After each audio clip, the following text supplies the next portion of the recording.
Hey guys, what is going on? It's Robbie here from Hell Here Studios, and today I'm going to be going over exporting stems for production.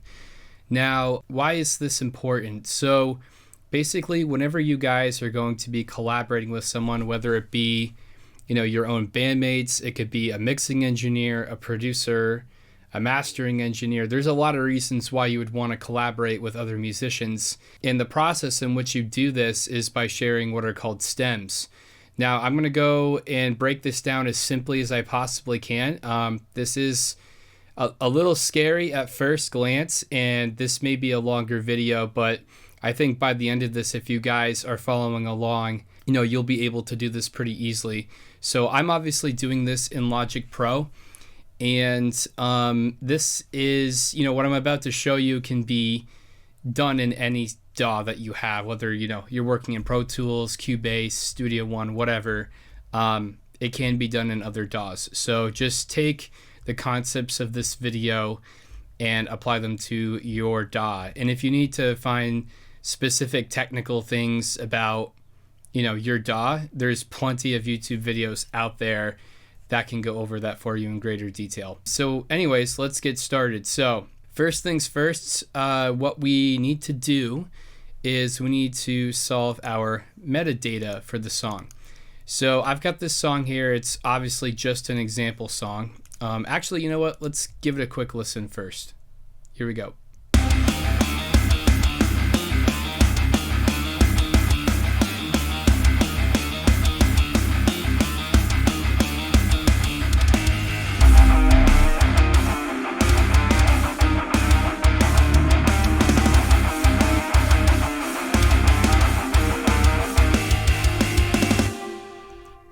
All right, very cool. So now you kind of have an idea of what I'm working with here. And let's just say this is my demo and I'm sending this to a producer, right? Because that's what most of you guys watching this are going to be doing right now.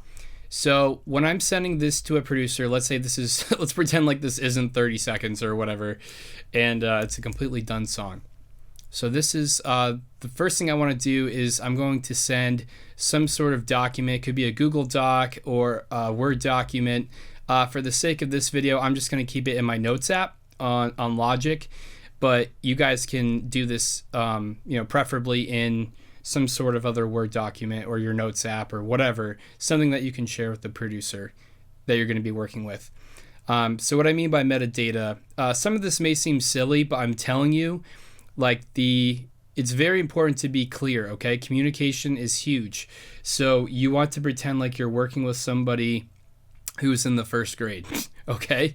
You want to make this as simple as possible. So the very first thing that I do is I include the artist information. So in this case, I'll just say Saving Vice because that's my band. It's easy to do that. Song title.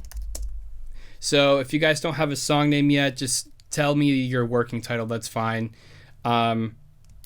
I'll just say example title for now.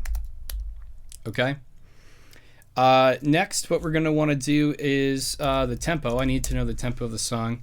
So in the case of this song, we have, let's see, a static 180 BPM. So that's easy. Static meaning that, it doesn't change at all. If it does change once or twice, what I would do is just make a note and be like, tempo change to, 150 BPM at bar 17 or something like that. You know what I mean? Just so that you can be descriptive. If you have more than two tempo changes in the song, like you have something crazy going on, you're going to need to bounce out what's called a tempo map, which I have a whole nother video describing how to do that. So you guys can go ahead and watch that. If you'd like, I'll include a link below to that. So tempo, I'm going to want to know the key of the song, very important. So as you can see here, this song is in C minor. I like to take it a step further and say what type of minor key it is, in this case C natural minor, again, just to avoid confusion, because there's other types of minor keys. We have harmonic minor, there's melodic minor, Phrygian mode. So it's very important to distinguish what it is, okay? And if your song modulates, actually I should mention this too, there are certain songs out there that do modulate. Just describe where it modulates and why. So like, for example, our song Hell Here, it's like one of our more popular songs.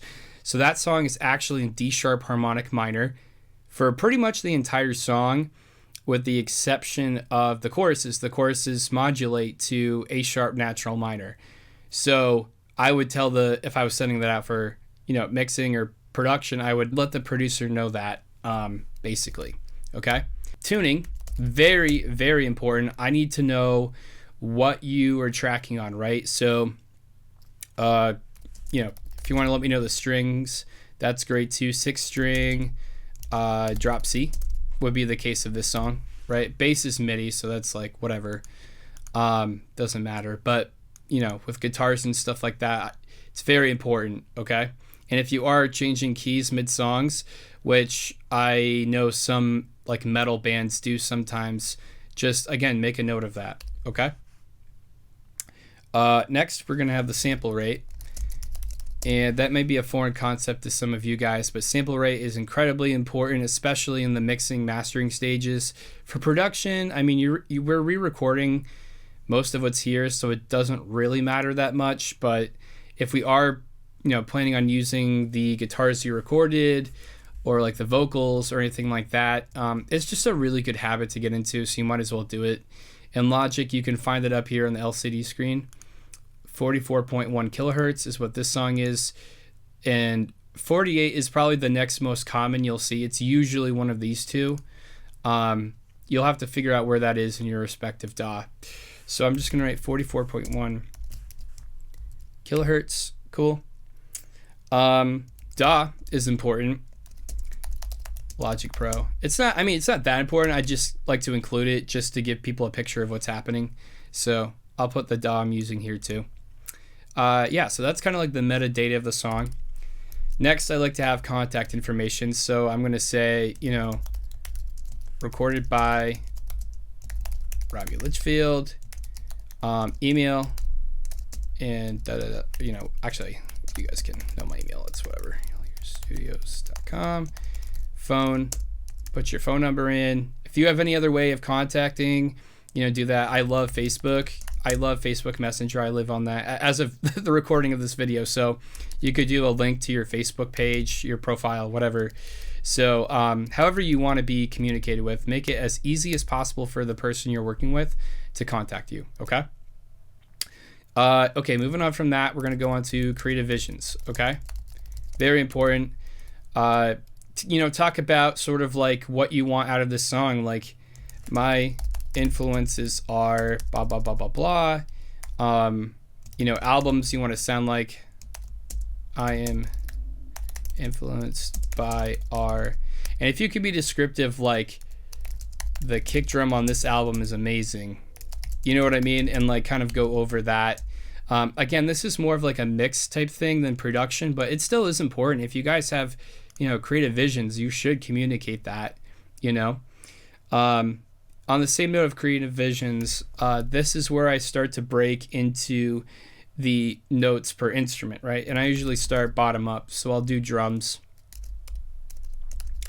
And I'll say something like, just tell me, how it was done. So like, Superior Drummer 3, maybe like the preset that you used, you know what I mean? Stuff like that. Not happy with the drums at the chorus. Could be really happy with the drums on the verse, right? Like, what are you married to? What are you not married to? That's, as far as production goes, that's what I really care about. Bass, again, same thing. I think low-key. Is that what I used for this? Let me just check real quick. Yeah, it is. Okay, so I use low-key bass for my MIDI bass. Run through Parallax by Neural DSP, right? So just kind of like write out notes like that. I'm doing this quickly, obviously, but you guys get the idea. Guitar, just kind of go through each instrument and do your questions and concerns sort of thing. Like I said, stuff that you're really married to, like you should absolutely make that clear to the producer. Like, hey, I love this lead guitar I had, during the breakdown or whatever. Like, I really want to keep that. Or there's stuff like maybe you hate it. Like, hey, this lead guitar could be better. Like, let's put some emphasis on this. You know what I'm saying? So definitely make a note of that. So once you go through all your instruments, next thing I'm going to need is the drum mapping, also known as the drum key, which I'll actually come back to later in this video. We'll bookmark that. After you tell me the drum mapping, next thing I want to know is the meaning behind the song. So, this could be like a couple sentences, right? Two, 3 short sentences. What the hell the song is about? This song is about getting bullied or whatever. Just like I'll even write it out. The song is about getting bullied at school, and whatever. Just tell me 2 to 3 sentences about what the song is about. And then subsequently, I want to know I'm going to write this tentative lyrics, right? Because obviously it's going to change in the studio a little bit. So, and that being said, I don't care if the lyrics aren't totally done. Like, that is totally normal. But one of my biggest pet peeves are when vocalists come into the studio and they don't have their lyrics put together. Okay. So like, I'm totally fine for trying to write in the studio and produce and do that kind of stuff in person. That's totally fine, but you have to realize that it takes a lot of time to do that, and basically you're doing your homework in class, if that makes sense, right? So the way I see it, lyrics should be done on your own time. I would say get it 80-90% of the way how you want it, and then when we're in the studio, we can work on the arrangement and the melodies and figure out any last minute lyrical changes to kind of fit the song. That's fine. But, you guys should really know what your song is about and what the general, lyrics are. And one other tip on lyrics, I know I've been talking about them for a while, but always have more than you need. Okay. So have a whole, on your notes app or in a Google Doc, however you guys write your lyrics down, make sure that you have plenty of backup ideas, okay? My vocalists do this. A lot of the professional vocalists do this. You'll go to a studio with an idea, and you'll have all of your lyrics, and then you have backup lyrics, right? Words, one-liners, stuff like that you can sprinkle throughout if you need it, okay? So always have a backup plan. And this kind of is true for instrumentals too. So if you're a guitarist or something, or a drummer, always have backup plans in mind too. You don't need to necessarily bank on it, but it's good to have backup plans in mind. Okay. So end rant there for now. So that's the metadata. All right. Now let's get into actually bouncing out these files. So I got this song here. First thing I typically like to do is do stems. Okay.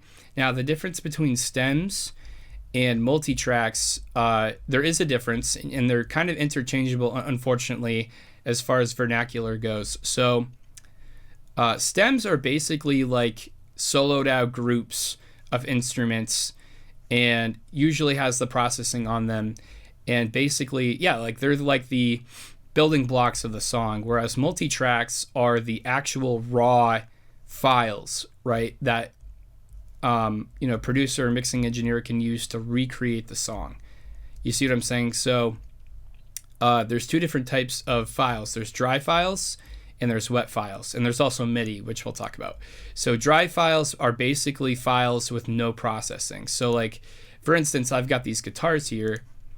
Now, if I bounce out the guitars with the amp sim on, that's considered wet. Now, if I bypass this and I bounce out each rhythm right and rhythm left guitar here, that's considered a dry file, okay? So we're going to want to send both to whoever you're going to for your productions. And for MIDI files, I'll show you how to do that in a minute. So first step I'm going to do is bounce out the, I'm going to do a full mix down of the song, all right? So it looks like my song goes to bar 37, okay? So I'm going to do, this is called like a demo, right? A reference mix, whatever you want to call it, pre-production. So I'm going to hit Command B here. And basically, I'm bouncing down what I have for the producer. I'm going to get this as awesome sounding as I possibly can, at least generally mixed so that you can hear every instrument, Obviously, us producers will take whatever we can get. But just make the sound as pretty as possible, as close to what you want. All right. Now let's talk about the exporting process here. So for PCM, I actually don't know what that stands for. I probably should. But PCM is basically lossless, right? So WAV is kind of the industry standard. I don't need a WAV file. I mean, you could if you wanted, but MP3 is totally fine. This is just a reference. So, MP3 is fine. So let's see here, start and end. That's basically my cycle region up top. That's totally fine. Real time versus offline. I don't know any advantage of doing it real time other than it is a lot slower. So I just always do it offline. Include audio tail. Basically what that means is that, if there's any reverb at the end of the song, like say on the snare hit at the end, it's going to ring out and capture that. It's not just going to hard cut right here on bar 37. So I always have this on. Normalize, almost always off. I rarely ever have it on. Let's see here. 320, that's like the max resolution for an MP3. So yes. Yep. And then the rest of these all look good. So I'm going to hit OK. It's going to ask me where I want to save it. So naturally this goes to the bounce folder if you're in Logic. I wouldn't recommend doing that, but I guess as long as you know where it's going, that's fine. Before we save it, let's create a new folder. Okay. And we're going to call this, I'm just going to call this example song. Actually, no, I'm going to say saving Vice, example song, right? And then I'm going to say multi-tracks, or I guess in your case, let's just call it pre-production. It's pretty arbitrary. Just make sure, again, like the goal here is to pretend like you're sending this to a first grader. Okay. You want to make this as clear and concise as possible. And if you're a tryhard like me, you can have the key in there, C minor, 180 BPM. That's fine. All right. So now we got our folder here. I'm going to save this as example song. I have my own little process where I'll just say demo 1A. Anyone that works with me knows I have like a little system. So I'm just going to do that. All right. Logic's going to take a second to do this. If you're bouncing WAV files, it's going to take a lot longer. That's the other downside to MP3. Okay, cool. So that actually went pretty quick. Okay, excellent. Next thing I'm going to do is bounce out the individual stems themselves. So this is going to have processing on them. So I'm going to do my drums. Basically, I'm going to select everything I want. So I want my guitar, rhythm, lead guitar, synth, and post-production. Okay? So next what I'm going to do is once you have everything selected here that you want. So I've basically selected all the folders or track stacks for you Logic users, that contain all these instruments. So I've got drums, I've got my bass. Actually, you know what? Let's do some renaming. So I like to use all caps for my parent instruments. Obviously, bass is one and the same, but guitar, rhythms. I can't spell, can I? Rhythms. There we go. Guitar leads, and we got synths. And then I'm just gonna call this production. Actually, probably just more simple.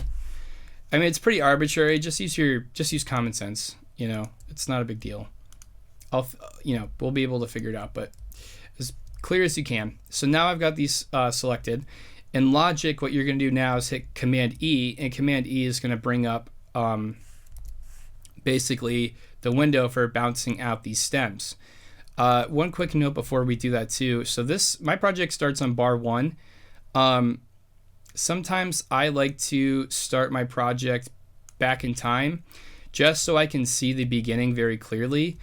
If there's any overhang right here, like let's say on these guitars, they stretch out or something like that, having this bit of space sometimes helps me, but not helpful when you're actually bouncing out stems. So you got to be very careful that everything starts at least on bar 1. I actually found out the hard way one time. I was working with a mix engineer that MIDI files, audio files are fine, But MIDI files, although you can start in the negative regions, like I can have a kick drum on bar 0, or even -1, if I pull it back here.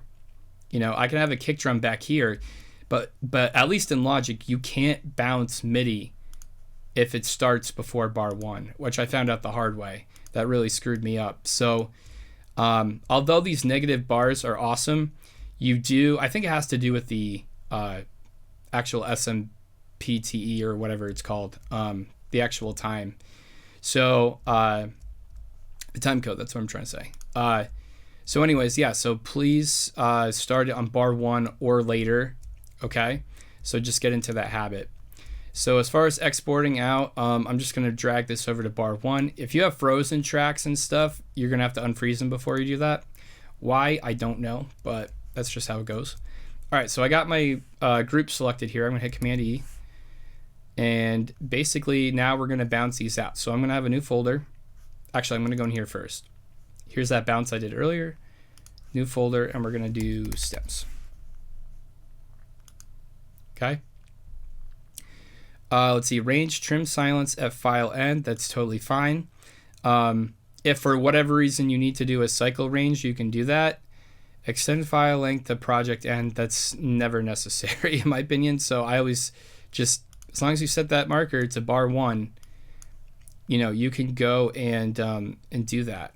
So yeah, so there's that. Bypass effect plugins, include audio tail for sure. We want that. Include volume pan automation. I personally don't want that most of the time, but for this, I think I will want that. Normalize, we're going to turn off. Add resulting files to project browser. Not necessary. Okay. So what I like to do is for the pattern, keep the track name, and then I'm going to do custom next. And I just do underscore stem. That's my system. Okay. So you can do whatever you want as long as it's clear that this is the stem file. Okay. And we're going to hit export. All right. This might take a minute, but basically Logic is bouncing out 1, 2, 3, 4, 5, 6 of these files as WAV files, right? So they are lossless, very high res, and these suckers are getting bounced out right now. So we're going to give it a minute to do that. And this should take the longest out of any other step in this video, because I know we've been going for a while now. Cool, so those are all bounced out. Next, what I'm going to want are the wet files. That's probably the next easiest to do. So the wet files are actually going to be very similar to what we just did with the stems, except we are going to select the individual instruments, any that are individual. Let's see here. Actually, the only other two wet instruments are going to be the reverse snare and the bass drop. So we're going to select these two, and we're going to hit Command E. Okay. And we're going to create a new folder called wet files. Unfortunately, my session isn't big enough to really make this example make sense, but we're going to turn off that, include audio tail. Everything else here looks good. For this, we are going to do custom, and because these are both production, I just do P and space for production. That's my system. But again, as long as you are putting in the right folder and it's labeled correctly, you're good. We're going to export these. That should be quick. It was. Cool. Next, we're going to get dry files. Obviously, these are MIDI instruments up here, so we're going to skip those. Rhythm guitar, sure. Left and right, we got guitar lead. Let's make sure these are labeled good too. Let's see. Rhythm right, rhythm L, that's fine. Lo-fi lead, that's fine.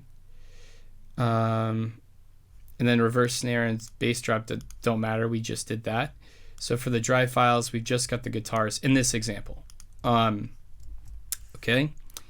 And we're going to hit Command E again. Now this time we're going to do something different. We're going to hit bypass effect plugins. That way all the processing is gone. Include audio tail, that obviously won't matter because they're dry, but I like to keep it on anyway. That's off. And the only other thing here is that these are all guitar files, so I'm just going to do guitar space. That way I know that these are guitar files. Okay. And we are going to, oh, almost forgot, we got to create a new folder. Right, so we got our stems, we got the WEF files. Now we're going to do dry files. Okay. And we're going to hit export. Very cool.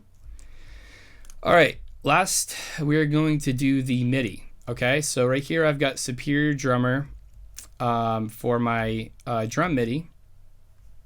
So what we're going to do now, as you can see, there is a muted region here. Now, in order to export a MIDI file, there's a couple things that need to happen. One, you need to consolidate all of your regions, okay? Now, if I consolidate these regions, that's going to delete this guy. So what I typically do is I'll make another track and I'll disable it. And I'll just move that down here out of the way. That way, that way if I do need to come back to this for whatever reason, it's not deleted, it's gone. So again, I'll just put another track, I'll mute it, maybe even hide it, Control H, you can hide it. We're gonna consolidate these by hitting the letter J on the keyboard, okay? Make sure that your MIDI files always start on bar 1, or at least wherever the rest of your files start, okay? So make sure you always have at least one hit on bar 1. That way when the producer drops this file into their session, it has it all ready to go, starting on bar 1. Okay, so in order to bounce MIDI, you're going to select the region. Unfortunately, you got to do it one at a time, as far as I know.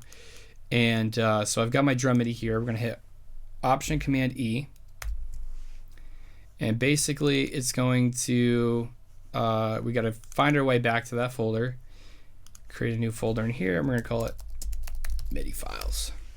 All right, up top it gives you some stupid name, which is annoying, but just call it drums. It's fine. We're gonna hit save. All right, bass starts on bar 1. Cool. We're gonna do again Option Command E, same thing. All right, and we're gonna call it bass. All caps, can't forget that. Okay, cool. Bass is done, and it looks like we only have one other MIDI instrument. So I've already done this, but I want to illustrate real quick. When you guys have a MIDI region that, this one in particular, this Ghost Bell synth, comes in at, it looks like bar 9. So you can't just bounce this out how we were just doing. You have to have something on bar 1 if you want it to line up correctly. So what I'll do is I'll go over to bar 1, right? And then I'll just create an arbitrary note. Usually I'll do it on C3 or wherever. I'm going to turn the velocity all the way down, and I'm going to move it down to usually C0 or C-1, so you can't even really hear it. Again, when you send this to a producer, this is kind of the trick that you do. Now, when a producer opens this MIDI file, it's going to still start on bar 1 because that stupid little note you put down there. Okay, I know it sounds crazy, but it's very, very important when you're doing MIDI stuff. All right, so I'm going to do Option Command E. All right, and then for this one, I'm probably going to do, let's see, synth, and then I think it was called Ghost Bell. So I'm just going to write synth, Ghost Bell. All right, great. So that was pretty much everything. The last thing we're going to do here is create our drum MIDI, okay? And we're going to basically make a key for the person that we're working with. This is assuming you're doing MIDI drums, okay? Because every drum software is different. Even different presets in that software are different. So here, I'm just going to do a quick example. So like C1 is kick. So I'm going to go down to my drum mapping. And I like to work bottom up just because that's more intuitive. So let's do C1 equals kick. Okay, and then looks like D1 is snare. D1 equals snare. Okay, and then C#2 is a left crash. Left crash. Okay. Let's just do one more. This is going to be an open hi-hat, sounds like. So we're going to do C3 open hi-hat. Cool. So basically you do this for all the hits in your song. That way the producer knows which MIDI notes are supposed to be, you know, your high tom, your low tom. Okay. So go through the whole session and do that. And once that's done, you can take all of this, put it into a Word document, and add it to your folder with everything else. And you're going to send that folder to your producer. You can zip it up and email it to them, share it through Google Drive or Dropbox, however you want to do it.